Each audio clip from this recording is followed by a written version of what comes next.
Somehow it is already the 1st of November. We are entering now fully into the dark half of the year. We are in the proper season of winter under the rulership of the element of earth, cold, condensed, dark, physical. And that is, it really snuck up on me this year. I don't know, things went really quick. This week on our free Friday community class, we're going to just have a very casual conversation about the plants as connectors to the great mystery, as bridges to the mystery, right? This is something that not only do I spend a lot of time talking about and thinking about, but I also engage with plants so much in this way, with this sort of as the intent, with this as the perspective, the thing that I really want to get out of the work, right? If there's any kind of response to my ask, this is what I want it to be more often than not, you know? And that is that by working with any specific plant, any individual plant, any collective of plants, we are tugging on a thread that if we continue to follow that thread, it leads us into the depths of the great mystery, capital G, capital M, great mystery, the fullness of the unknown, right? And this is something that is so meaningful for me, and I'm a very sort of thick person. It took a lot of years of the plants kind of beating me on the head before I realized one of the things that was happening underneath my work with the plants, right? And this is why I tell people, if you do nothing else, do the plant spirit sits. Sit with plants. Sit with a plant. Give a plant time to teach you, to entrain you, right? To mentor you. Because while on the surface we're getting all of this specific information about one plant, they're teaching us all about themselves and how they work with us and how they move through our beings, and what our relationship can look like in practice. They are also acting as ambassadors, connecting us to the wholeness of things, to the mystery. It is impossible to work with plants in any kind of deep way, especially when we're connecting with them in these really heart to heart, maybe contemplative, maybe ritualized, maybe a little bit of both kind of formats, these serious, intentional formats, without them bringing through a little bit of deep spiritual truth for us, right?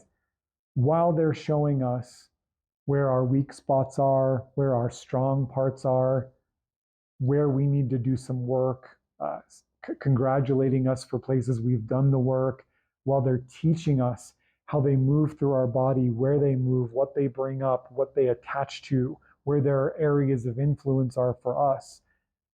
People will always find that as they're doing all of that work that feels very specific to that one plant, we are also getting these revelations, realizations, and downloads about nature, capital N, life, harmony, love, mystery. It's impossible not to. So people will say plant spirit work is an adjunct to an established spiritual path, right? Okay, I can totally get on board with that. Somebody who practices, follows tradcraft, and then they work with plants, those things go well together. Somebody who follows druidry, I'm something of a druid pather myself, go together. Sorcery, spirit work, necromancy, any kind of paganism, right? Christianity, why not? Click, click, click.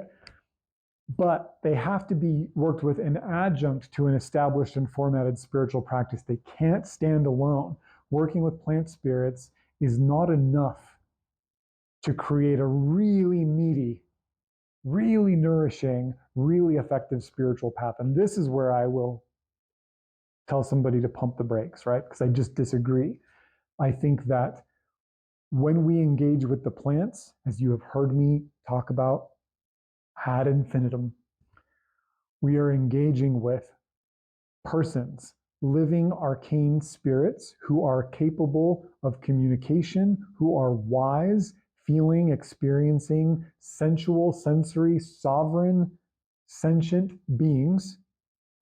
Okay, heard all that before. This is nothing new. And we are engaging with arcane spirits, beings who have one foot in our world and one foot in the world of otherness, right?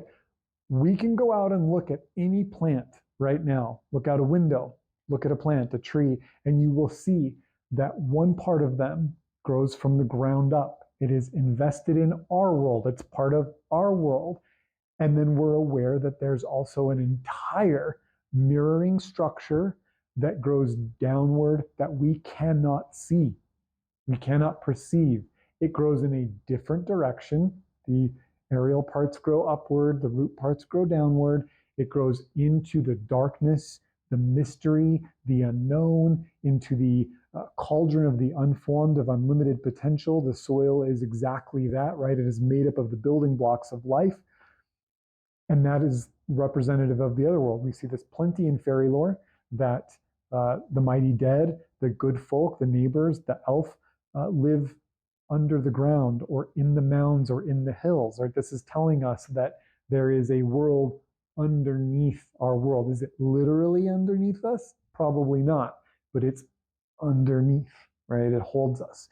So we're engaging with living conscious beings who are wise, who live sometimes thousands of years. They have pretty incredible perspective. They've been doing this longer than us. They crawled out of the ocean before we did, right? They're our ancestors, our grandparents, great grandparents, and they're liminal beings. They have access to perspective, information, and energy of our world and of the other world.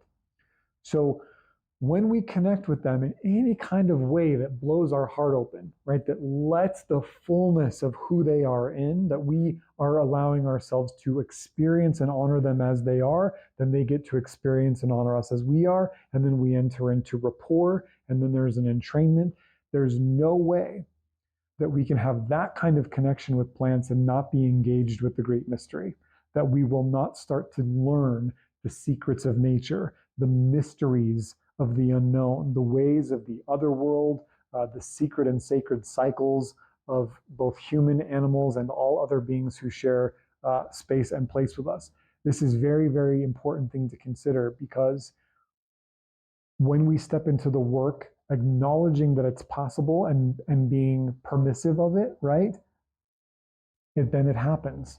Then suddenly people are 10 days into their plant spirit journey with such and such a plant, and suddenly they're getting these realizations about a particular time of year or a particular element, or they're having encounters beyond the plant with other plants, with the good folk, with the ancestors, with the mighty dead, right?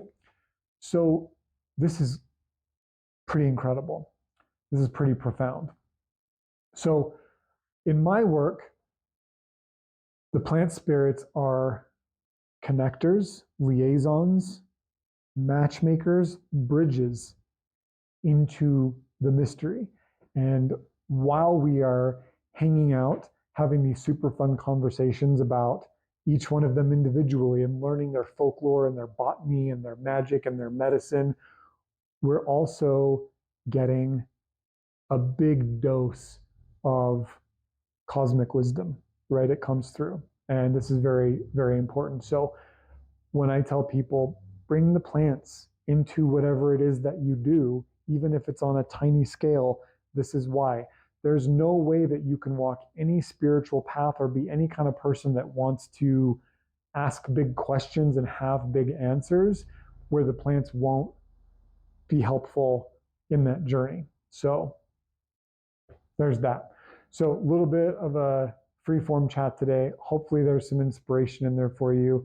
I find myself thinking about this a lot, and I also find myself experiencing a lot myself, but also as we do our monthly community plant spirit journeys, where a group of us all across the world are simultaneously sitting with one plant together day after day, carving out 1 minute, 5 minutes, half hour, whatever, to be in connection and rapport and communication with these plants, so much of what comes up for people has very little to do with the way that we might consider putting that plant into a box.